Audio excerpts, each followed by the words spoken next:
I'm Davy. I'm awesome. And welcome to Davy's Awesome Wrestling, where I review wrestling-related things all from the perspective of a fan, not an insider. So this week I'm reviewing the old documentary that came out in 2006. Brian Pillman, Loose Cannon.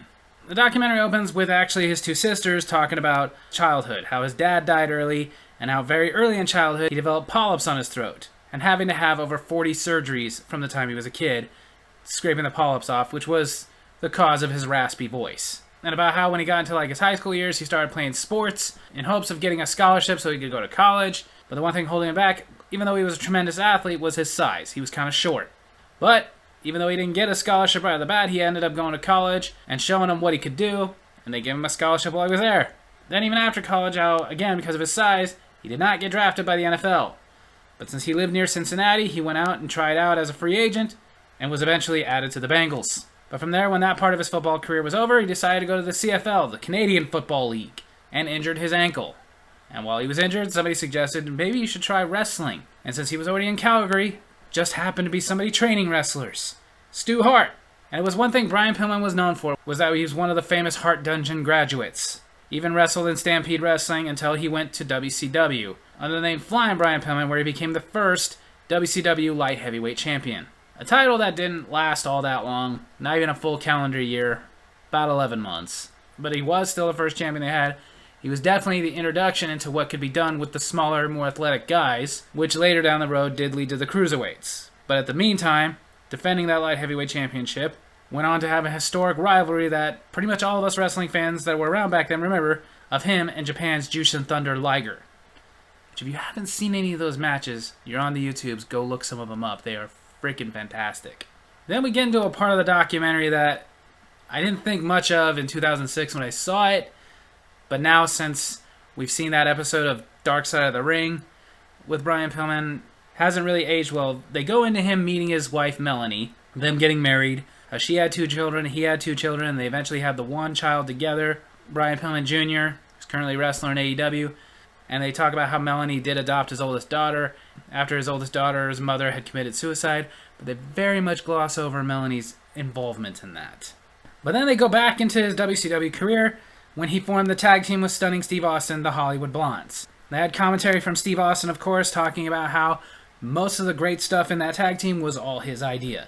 But as it was gaining momentum, they were winning the tag titles, they were getting over. Of course, somebody politicking in the back put a stop to that, and for no reason just split them up. But if they hadn't have done that, eventually Steve Austin wouldn't have gotten fired and moved on to WWE and became Stone Cold Steve Austin. And around that time, Brian Pillman being a singles wrestler, it was the start of the whole loose cannon persona, where nobody in the wrestling business, or even his close friends, knew if this was just a character he was doing, or if this was real, like he was losing his mind. It was a character, but he played it just very well. Thing about it again is, now that we have that episode of Dark Side of the Ring, they actually point out things that he did that the casual fan would have noticed. They showed that in this documentary, like the infamous moment when he told Kevin Sullivan, "I respect you, Booker man." At the time, most fans did not understand how significant that was. It was only those diehard fans that really understood, the kind of fan that I am now. But at the time, even I remember seeing that and going, what? And that's one thing I kind of didn't like about this documentary. They didn't explain that kind of stuff. They just showed it and expect the casual fan who might just be deciding to check out the DVD to get it. And believe it or not, there are still a lot of fans who are just casual fans who don't understand wrestling lingo. And they talk about how he got Eric Bischoff to release him. But again, they don't really go into the details of what a work it was to get Eric Bischoff to release him. But he did, and then he went into ECW, and they show a little bit of that, but not really a lot of the crazy stuff he did there. Didn't really go much into the story of him getting himself hired by WWF, and even the infamous car accident, the thing that kind of changed all the momentum in his life, where he got into a bad car accident that shattered his ankle, taking several surgeries, and never completely being back to the way it was. Again, this documentary kind of glances over it, but they do show his debut into WWF, still being the loose cannon character, not being able to wrestle because he's not healed yet, plus he had re-injured his ankle to the point it was going to need more surgery.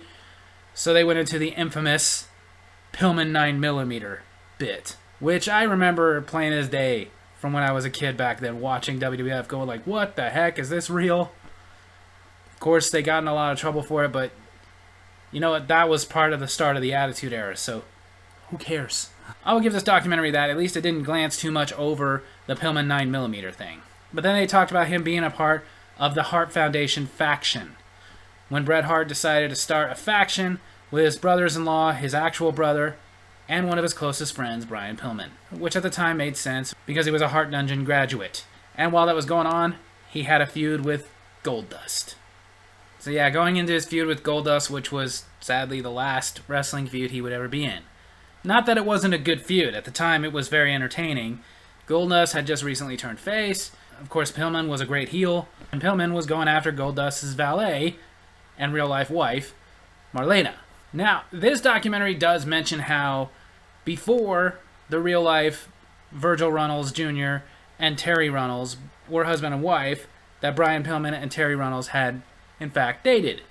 So there was a little bit of tension there. I don't remember them at all mentioning that in the Dark Side of the Ring episode, but then again, they didn't really talk much about this feud in that episode.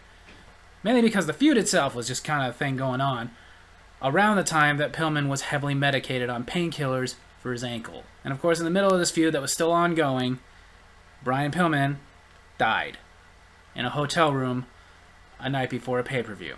It's still one of those things that's kind of debated. The official cause of death is a heart attack. People have argued it could have just been genetics because it was around the same age that his father had died from a heart attack.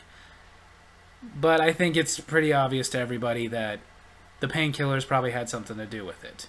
I did like how this documentary, and even when they did the Dark Side of the Ring one, it wasn't really heavily suggesting that he was like doing just a ridiculous amount of like recreational drugs, but they were making it very clear. The drugs in his system, they were all painkillers, but he definitely was taking too many to keep going. Now granted, this was in 2006, all of his kids were still really young, so they didn't really have a whole lot of involvement in this. Not to mention Melanie, we found out later that she was on drugs during this time, but it really hadn't affected her that much yet, like it would later, where looking at her you can see definitely she's on drugs. But I will say this, even in 2006 when I first saw this documentary, I felt it was very rushed. Like each part of his life, becoming a wrestler, going to WCW, going to WWF, everything just felt like it was too squished together and they were just trying to mention it real quick and get to the next thing. Felt like they didn't take their time in the documentary. And especially since this documentary came out, obviously like I referred to several times with the Dark Side of the Ring episode, a lot more of the story has come out. This made it feel much more feel-good than the story really is. The truth is, the end of Brian Pillman's life was very tragic. And they really did glance over that. They just kind of made it went like, oh, it was just a bad circumstance, but everything else was happy. No, there was a lot of stuff that they clearly just didn't want to talk about. I don't know if it's because WWE was worried to make him look bad, or if they felt that that's what they were doing out of respect for the Pillman family. But again, just in my opinion, even back then when this was a brand new documentary, I remember watching it and thinking, why are you giving cliff notes and glancing over everything? Why don't you tell the story? As far as this documentary goes, as far as recommending it, if you're a Brian Pillman fan who really does just desperately want to remember that time with rose-colored glasses, then the documentary is for you. But honestly, I feel like if you really want the real story, you need to go elsewhere. So there you have it. That's my wrestling review this week. I hope you guys enjoyed it. And if you did, make sure to hit like, hit subscribe, hit that little bell so you get notifications when I post new videos, and leave a comment. Tell me what you thought of Brian Pillman, loose cannon. Love you guys.